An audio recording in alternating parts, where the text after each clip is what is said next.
Welcome to Kerusi Panas, Season 4, Episode 2.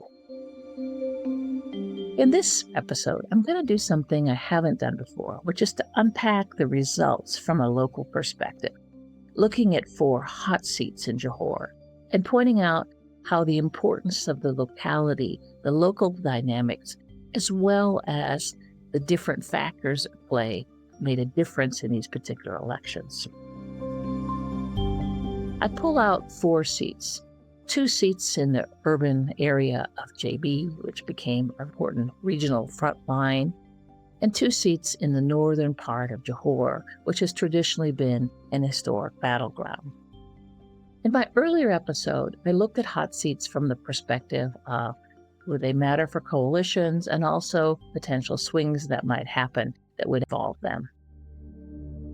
There are 4 seats that I want to focus in on: Bukit Batu, Herling, Jamenta, and Tangka.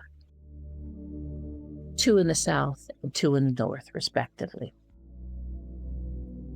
Bukit Batu, the Hill of the Rock, has the interesting history. It's the Hakka settlement that goes back to the last century, and it has a legend that there was a man called Chong, a very common last name. He went to address the threat that was happening to the village. It was a tiger, and the tiger was killed, and he became a local leader. The issues of security, insecurity, threats were very much in the local narratives when I visited Bukit Batu. Now, Bukit Batu was won by a slim majority of 174 votes. It was won by Barisan Nasional candidate Kumaran Ramakrishnan beat the incumbent PKR candidate Arthur Chong Sensern. Other parties did not do that well. There was the broader trends of swings, the most important of which is the critical role of the Malay vote.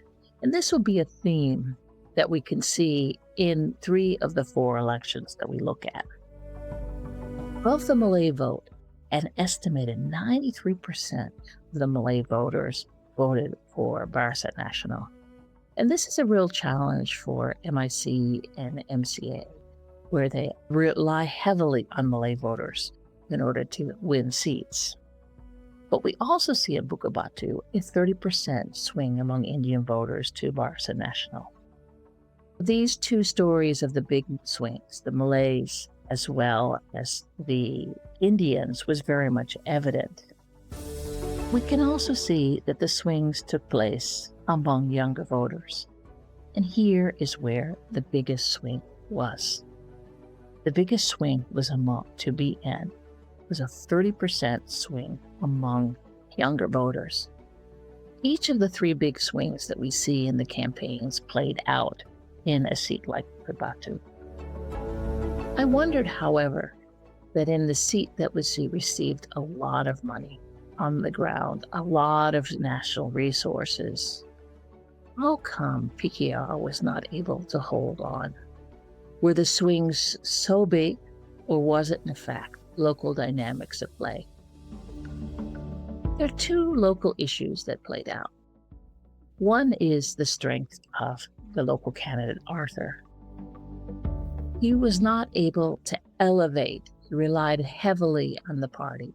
And so when there was the backlash against PKR's statements and in the campaign that were seen to be offending local Johorians, what we saw is that it made it more challenging for a candidate that was very dependent on party branding in order to win.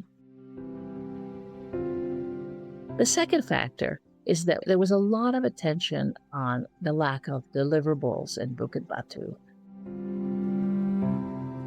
This is the real question about what has been received on the ground. Bukit Batu is a very vibrant industrial area now, as well as agriculture, but it hasn't seen major transformation or major trickle down of its development.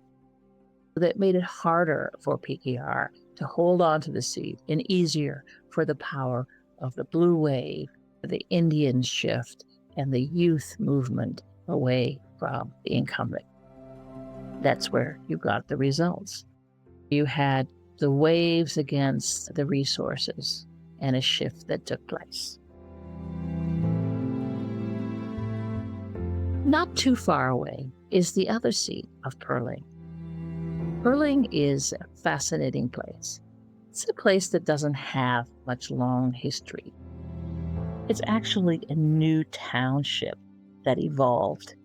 It is different in that regard. It was set up in the neighborhood of Iskandarputri and Pulai. It doesn't have small town development. It's really about new modern development. There's a residential estate on the western fringe of JB. It was established and developed by a key developer from the 1980s. The biggest thing in Perling is the Perling Mall, which opened around 20 years ago. It's become this residential area. The newness of it, the young voters that settled there, the middle class, different communities that began to set up their houses, became a place of political transformation and change. Pulai became one of the important areas that Pakatan Harapan won in the Johor elections. It is also a seat that was held by Lu Chintong, who's a very important member of the DAP. What happened is that it was lost by the new candidate for DAP, Alan T. Boon Seong, who was an established politician who came back to hold on to the seat. But it wasn't that successful. He lost to an Indian candidate from Barisan Nasional, Panir Selvam, by a majority of 1,611 votes. This is a constituency that had over 60,000 voters voting. So it was a very close election in the overall poll. It was also a place where we saw less turnout, only 63% in overall turnout. What we saw is that the Chinese did not come home to the same degree that we saw in other dynamics. Perling is a place, however, that we see those swings that I spoke about.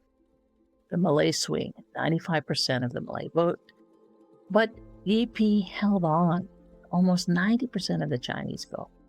It was the Indians, once again, that really saw the swing. In 22 parliament election, it was estimated that 1% of the Indian vote. Well, in 2026, that number reached 67%. We're talking about a 66% estimated swing. Now, what accounted for that? It wasn't just the Indian swing that we saw across the state, 40% on average. It was also because of the ethnic voting. There was a connection. Indian voters saw the critical role of Indian leadership and the connectivity. And we see this across the state. And this is the story of Perling. It's the sense of finding leadership that you can trust, that you can connect to. This counts for what we saw, this big change, and one of the DAP's losses. DAP as a party is wrestling with the prominence of its Indian leaderships. The standing of them benefited by its selection of candidate in this area. And there was originally a lot of reserve among MIC to have this seat because they knew it was a tough fight. But it yielded rewards for the party. It was the appeal of the Indian voters that made a critical dynamic and shift and change. Let's now move further north to the small town of Jamenta. Now, Jamenta is another place with a very rich political and historical background. There's a lot of stories about how this little town became named. It's near the larger town of Sagamat. It's around 10 kilometers or so.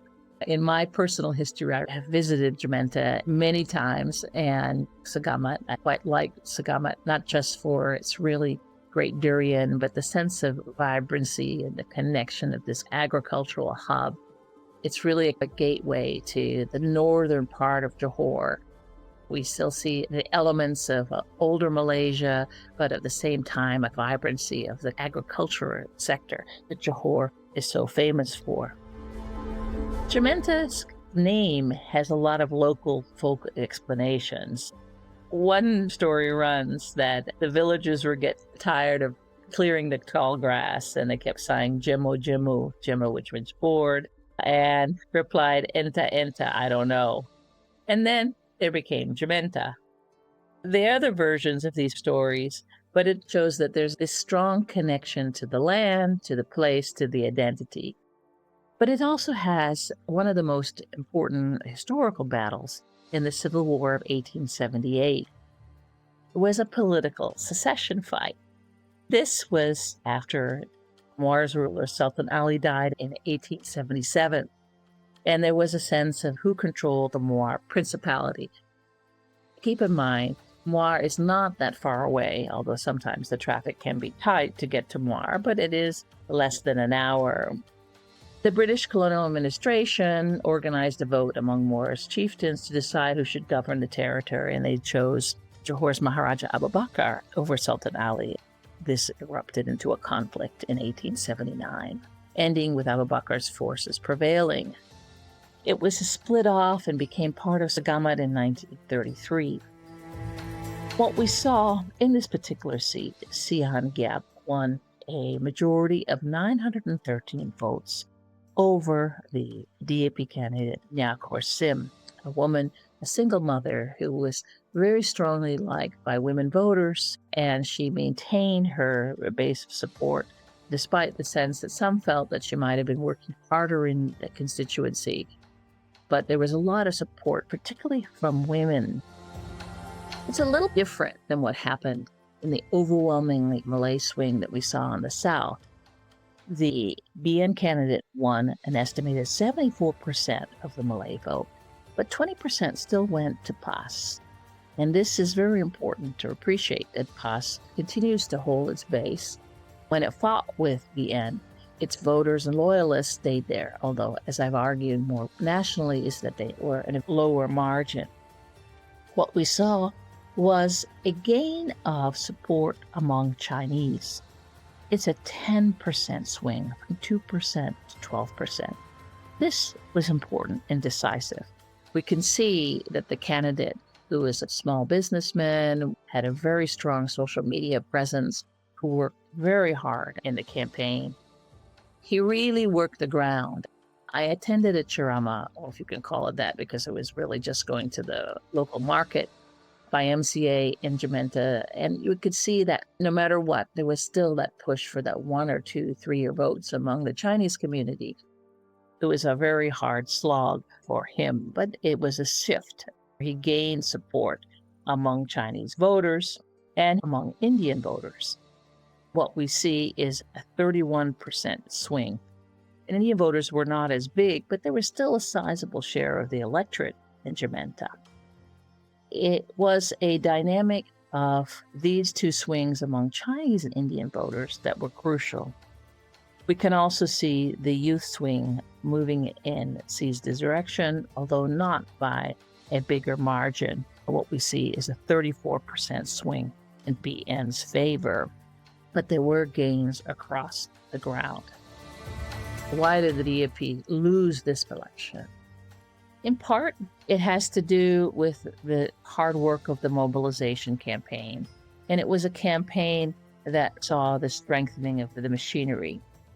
We saw voter turnout begin to increase, and this was decisive. There were 76% of the Malay voters returned home, while only 61% the Chinese and 49% of the Indians. All of these estimates returned back to vote. When I look at Jamenta, I look at the role of perseverance, mobilization, and machinery, and the role of the consistent appeals. Ultimately, given the margin, it was not just the Malay big swing, but it was also the Chinese swing that made a big difference in this constituency. It was a battle, indeed, a secession battle for an area where the DAP has held on and now has lost ground. Not too far away is the final seat that I want to focus on, and that is the seat of Tangkat. Tangkat is a very interesting place. It doesn't have the big history stories of Jamaica or the legends that Bukit Batu has. It has the stories of being next to legends like Gunung Ledang or next to Muar. These are places that have long legends that I've covered in previous conversations and writings. Tangkat, however, for me is a legendary place because of its really phenomenal durians, as well as the wonderful fruit. And every time I go to Tangkat, I really enjoy having to talk chats with the durian farmers and the durian sellers about what is happening. Of course, durian season is now over, but it'll come back again, and it's always worth going back. The other story about Tangkat is that it was known as a place of the loan sharks and gangsters. That's no longer as prominent, the Along factor, but it does have a gritty nature of hard work. It's on this border town where people will often drive through as opposed to experience. The candidate factor was quite important in shaping the final outcome in this seat. What we saw in Tangkat is that the margin of victory was much bigger of the seats that I've spoken about so far, 3,182. And it was a seat that I called in Ian's favor earlier than I did in Jamaica. Bukit Batu, I remained too close to call. Perling remained too close to call for me in terms of my assessment. It was a lawyer, Hua Chin Pek, who had put his datuk on the signs, defeating the incumbent, who was a low-key but well-liked man called Yi Chin Lee. He was seen as bringing in a professional against somebody who wasn't an established politician. What happened is that swing evolved. When we look at the voting patterns, we can see the shifts that took place. The BN Malay swing was quite significant.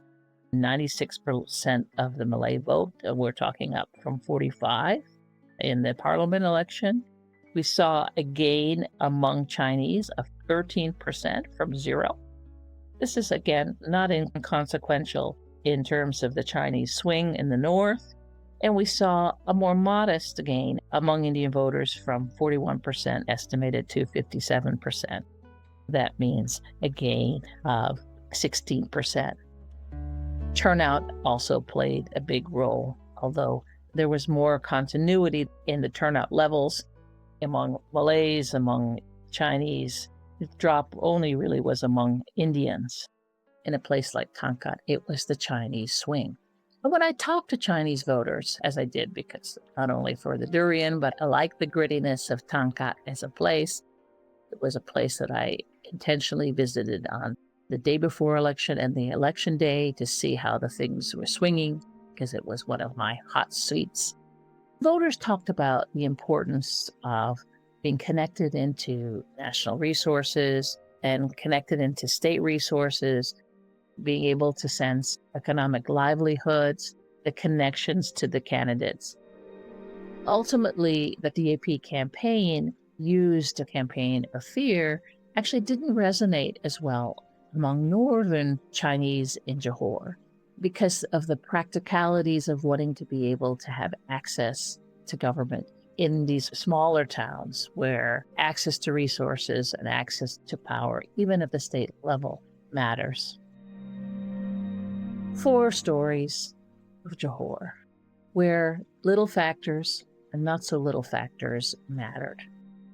We now turn to where Johor is going, whether or not new policies, the new leadership, the power and strength of Barisan Nasional, the ability to build ethnic coalitions, and whether or not Barisan Nasional will actually be more genuinely multi-ethnic. MCA, MIC's gains are very important, but will be even more important is whether or not the reasons people voted for them in terms of inclusion and access actually yield rewards. Jamenta's candidate C was seen as very close to On Hafiz, the now CM elected on his own mandate. And I think that factor played a role given how many times On Hafiz campaigned in Jamenta. These are things that we're going to watch: is the viability of the ethnic inclusion, the impact of the state governance, and the viability of shifts that's taken place. A move away from Hmong voters towards pragmatic choices on the ground, the sense of connection. This is important when we look at local politics, is to recognize that the choices people make are really not just about big narratives, but also about what can help to change their lives. Johor has changed national politics, but it remains unclear whether or not it will change the lives of Johorians. Johor, however, remains poised as one of the strongest states for greater economic development and for transformation. As the voting patterns are transforming from below, voters are empowering and changing that transformation. Reminder that in Johor, every voter's votes count. This is true of all the polls in these hot seats. Thank you for joining me on Kerusi Panas. I look forward to continuing the conversations about Kerusi Panas.